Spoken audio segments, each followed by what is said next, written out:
இந்தியன்ஸும் வராங்க. இந்தியன்ஸ் ஸ்ரீலங்கா சொன்னாங்க. ஸ்ரீலங்கன் நம்பர் 2 ஸ்ரீலங்கா. வாங்க பேசலாம். தொடர்கிறது சுய தொழிலை பத்தி நம்ம பேசிட்டு இருந்தோம் தொடர்ந்து. நம்ம அதாவது சுய தொழில தொடங்குறதுல இருக்கக்கூடிய பிரச்சனைகளை பற்றியும், அது ஈமுக்கோழி போன்ற மோசடிகள், மல்டி லெவல் மார்க்கெட்டிங் லெவல் போன்ற பிரச்சனைகள்லாம் நம்ம தொடர்ந்து பார்த்துட்டு இருந்தோம். அதுல வந்து இளைஞர்கள் ஈஸியா மாட்டிக்கிறாங்க அப்படின்றதையும் நம்ம பார்த்துட்டு இருந்தோம் இல்லையா?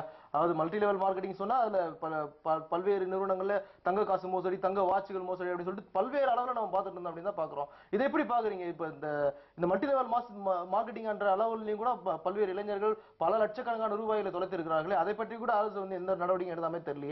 அதுல இருக்கிற விழிப்புணர்வு இல்லாத ஒரு சூழ்நிலை நிலவுகிறதா இளைஞர்களுக்கு? என்னன்னா அவங்க வந்து என்ன பண்றாங்கன்னா ஈஸி மணி மாதிரி கிரியேட் பண்றாங்க. ஸோ உள்ள நுழையத்துக்கு வந்து 5000 கட்டினா போதும் அப்படின்னு சொல்லிட்டு அந்த ஒரு ஆசை வார்த்தை கட்டிடுறாங்க. 5000 வந்து ஒன்று வந்து இந்த இளைஞனால செலவழிக்க முடியும், இல்லைன்னா வந்து அப்பா அம்மா கிட்ட கேட்டு வாங்கி கொடுக்க முடியும்.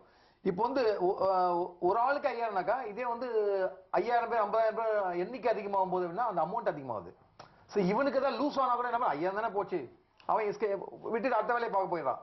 ஆனா நிறுவனத்துக்கு பாருங்க வந்து பல லட்சம் பேர் வந்து ஒவ்வொருத்தர் 5000 சேர்த்தா எவ்வளவு கோடி சேர்த்து பாருங்க. அதில் அவன் வந்து சுட்டிட்டு போயிட்டே இருக்கான். ஸோ இதுதான் நடக்குது. அரசாங்கம் என்ன பண்ணணும்னா வந்து எப்படின்னா அது 5000மோ அல்லது 50 கோடியோ அதுக்கு சரியான வந்து ஆக்ஷன் எடுத்தாங்கனாக்கா பாருங்க. இப்போ நீங்க சொல்லுங்க தங்க காசு மோசடிலாம் நடந்தது, அது ரிசல்ட் என்னாச்சு சொல்லுங்க. 10-15 வருஷம் பாத்தீங்கன்னா நீங்க பெரிய நிறுவனங்கள் உள்ளோட பிரச்சனை நடந்ததை பாக்குறோம் நம்ம. அதாவது இப்ப இளைஞர்கள் அதுல தொடர்ந்து ஈடுபடுறாங்களே. இப்ப மல்டி லெவல் மார்க்கெட்டிங்ல மோசடி கம்பெனிகள் பல்வேறு நிறுவனங்கள் இருந்தாலும் கூட இளைஞர்கள் ஈடுபடுறதுக்கான காரணம் என்ன? இப்ப ஈஸியா 5000 ரூபாய் போதுன்னு சொல்லிட்டு மட்டும் அதுல ஜாயின் பண்ணிடுவாங்களா என்ன? அப்ப பேராசை ஒரு எண்ணமும் இருக்கு இல்லையா? பேராசை இருக்கு. அது வந்து ஈஸி மணி நினைக்கிறான். அதுல வந்து உடல் உழைப்பு ஒண்ணும் இல்ல, பேராசை தான் அதிகம். இது பேக்ரவுண்ட் தானே. உங்களுக்கு கல்வி அமைப்பை பத்தி ஏன் குறை சொல்ல இதான் காரணம். கல்வி அமைப்பு வந்து உழைச்சி வந்து நீ சம்பாதிச்சா நல்லா இருக்கும் அப்படின்னு அந்த கல்வி அமைப்பு சொல்லல. ஃப்ரீயா கட்சியா வாங்கிக்கோ அந்த மாதிரி தான் இப்போ ட்ரெண்ட் ஓடின்னு இருக்கு. அது மாற்றப்படணும் சொல்றாங்க. இப்ப இந்த விவாதம் எதுக்கு நம்ம நடத்துறோம்னாக்கா இது வந்து ஆட்சியாளர் காதல விழுந்து ஆட்சியாளர் வந்து சட்டத்தை மாற்றும் போது மக்களுக்கு நன்மை கிடைக்கும்.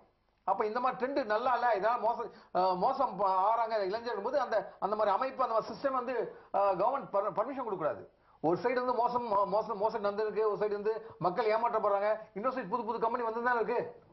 அப்ப அரசாங்க தலையில நான் சொல்றேன் இல்ல. இப்போ இந்த மாதிரி சாதாரணமா ஒரு மோசடியில யாரும் ஈடுபட முடியாது. ஒரு பெரிய அரசியல்வாதிகளோட சப்போர்ட் இல்லாம, அப்படி ஒரு ஆட்சியாளருடைய ஆதரவு இல்லாம இது போன்ற நிறுவனங்கள் பெரிய அளவுல கோடிக்கணக்கான ரூபாய்களை சுருட்டக்கூடிய மோசடிகளை ஈஸியா எப்படி செய்ய முடியும்? அது அந்த குற்றச்சாட்டு இருக்கு. மக்களோட பேராசை தான் காரணம். அதுல பங்களிப்பு இல்லவே இருக்கு. அரசியல்வாதிகள் பின்புலத்துல இருக்கிறாங்க. நீங்க ஏன் போய் அப்ரோச் பண்றான்?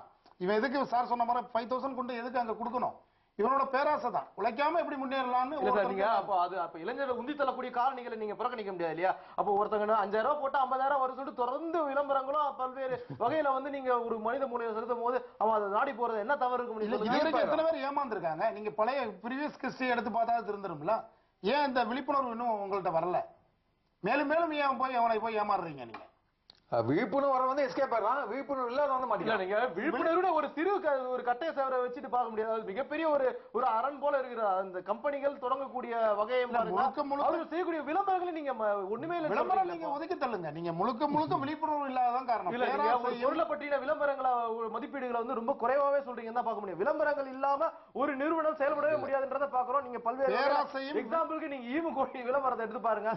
பல்வேறு திரை பிரமுகங்கள்லாம் கூட மிகப்பெரிய அளவுல ஒரு விளம்பரம் செஞ்சாங்க. அதை நம்பிதான் பல லட்சக்கணக்கான இளைஞர்கள் பல கோடிகளை முதலீடு செய்தார்கள்.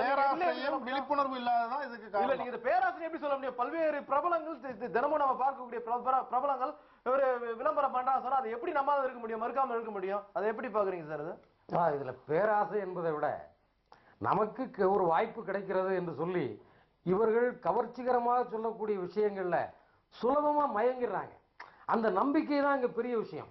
மல்டி லெவல் மார்க்கெட்டிங் வந்து அடிப்படையிலேயே நிச்சயமா எந்த வாய்ப்பும் இதுல வேலைக்கு வரவனுக்கு கிடைக்காது.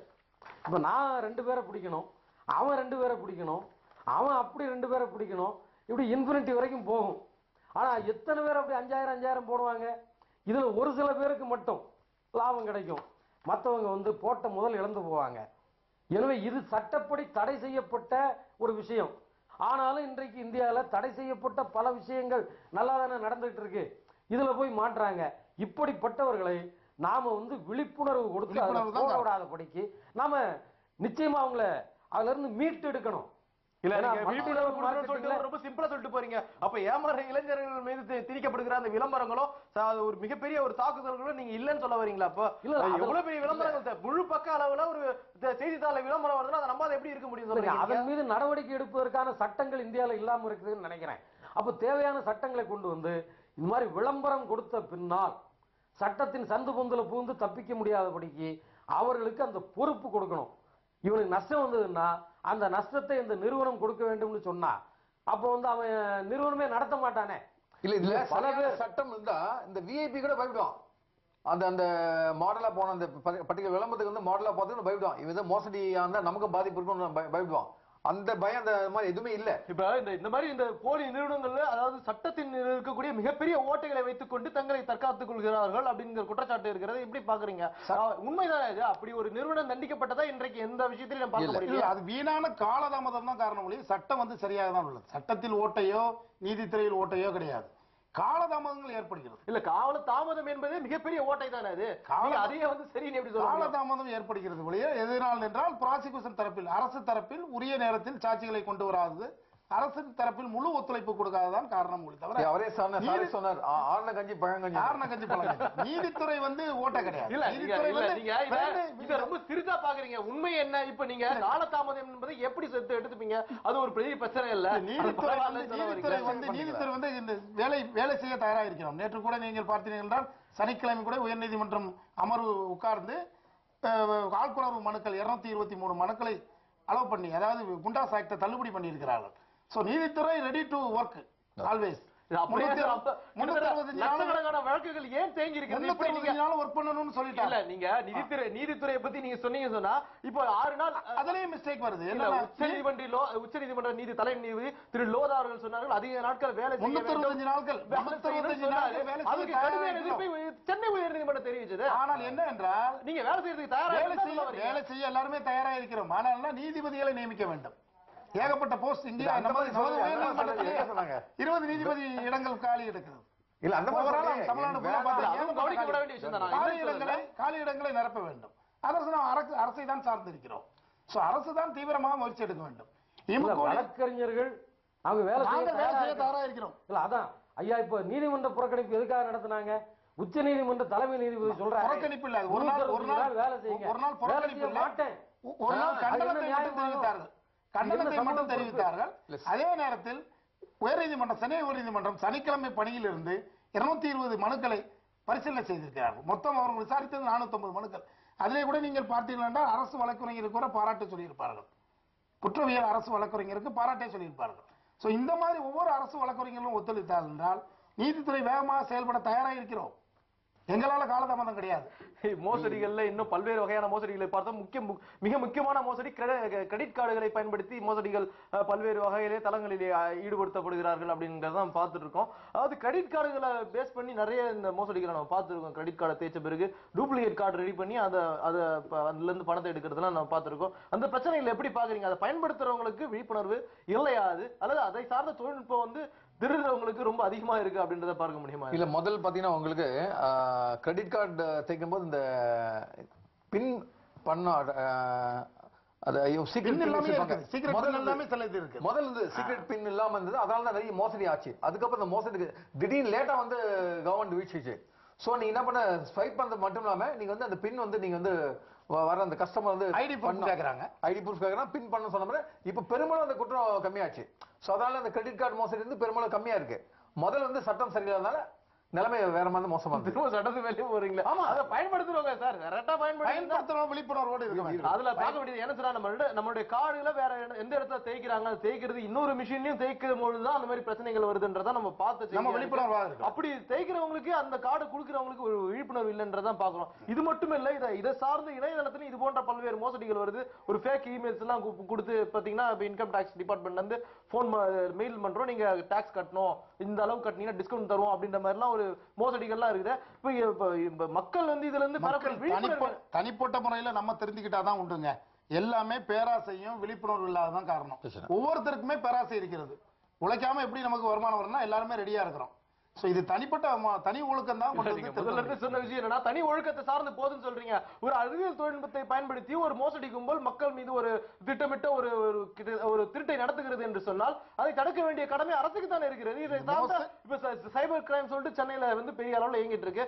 ரொம்ப தொழில்நுட்ப சார்ந்த ஒரு நிறுவனம், அது அரசு மிகப்பெரிய அளவுல ஒரு நவீனப்படுத்தி இருக்கு அப்படின்றத பாக்குறோம். இதெல்லாம் கண்டுபிடிக்கிறத விட்டு வேற என்னதான் வேலை அவங்களுக்கு? அப்போ இல்ல அதுல ஒரு முக்கியமான செய்தி இருக்கு ஐயா. நானும் ஒண்ணு சொல்லிக்கிறேன். அதாவது ஒவ்வொரு கட்டத்திலும் இந்த மாதிரி மோசடி நடக்கு.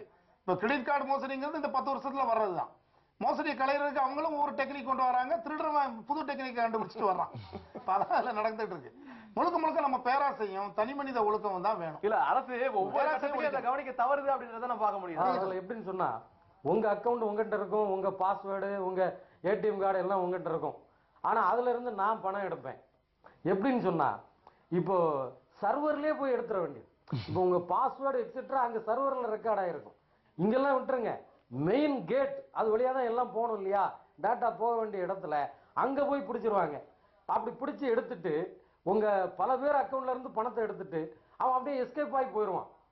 ஸோ இதையெல்லாம் தடுக்கணும்னா இன்னும் அதிகமான டெக்னாலஜிக்கல் சொல்யூஷன் இருக்கு, டெக்னிக்கல் சொல்யூஷன் இருக்கு. இப்போ நாம ஒரு இதை பண்றோம், அதுக்கப்புறம் அதை பிரேக் பண்ண அவன் இன்னொன்னு பண்றான், அப்ப அதை க்ளோஸ் பண்ண நாம இன்னொன்னு பண்றோம். இப்படி அது போய்கிட்டே இருக்கும். அது என்னைக்குமே கள்ளம் பெருசா காப்பாம் பெருசான்னு சொன்னா யார் பதில் சொல்ல முடியாது. எனவே பல ஓட்டைகள் வரும், அதை மீறுவாங்க, திரும்ப கொண்டு வரலாம். இல்ல இதுல ஒரு விஷயத்துல நம்ம மட்டுப்படுறோம் அப்படின்றத நீங்க பார்க்க தவறீங்கன்னு நினைக்கிறேன். அப்ப இளைஞர்கள், அதாவது தொழில்நுட்ப வளர்ச்சி பெற்ற இளைஞர்கள், தொழில்நுட்ப அறிவு கொண்ட இளைஞர்கள் ஒரு தவறான திசையில் வழிநடத்தப்படுகிறார்கள் என்பதை நம்ம பார்க்க தவறுகிறோமா? ஏன் அந்த தொழில்நுட்பத்தை நம்ம புதிதாக ஒரு அறிவு வளர்ச்சிக்கு நல்ல வழியில பயன்படுத்தக்கூடிய அளவுக்கு அரசாங்கம் இல்லை என்றுதானே குற்றச்சாட்ட முடியும்? அந்த இளைஞர்களை நல்ல வழியில கொண்டு வர்றதுக்கு தவறுனது அரசாங்கம் தானே. அது இதுக்கு அதுதான் நான் முதல்ல இருந்து சொல்லிட்டு வரேன் உங்களுக்கு. சோ அரசாங்க பங்களிப்பு மைனஸ்ல இருக்கு. அதே மாதிரி பெற்றோர்கள் வந்து அவங்களுடைய பங்களிப்பும் அவசியம். சோ இதுல வந்து தவறுறதுனால இளைஞர்கள் மாட்டிக்கிறாங்க. அதுக்கப்புறம் திருந்தி அதுக்கப்புறம் காலம் போயிடுது, அவன் சரியான பாதையில போகாதனால அவனுடைய வாழ்க்கையை வந்து தரம் கெட்டு போகுது. சோ இது வந்து ஏற்கனவே நடந்ததை பார்த்தாவது இனி வர இளைஞர்கள் தங்களை திருத்திக்கணும். அதே மாதிரி அரசாங்கமும் சரியான சட்டத்தை திட்டத்தை கொண்டு வரும்போது இந்த மோசடிலாம் அறவே ஒழிக்கலாம், எந்த ஒரு டவுட்டும் கிடையாது.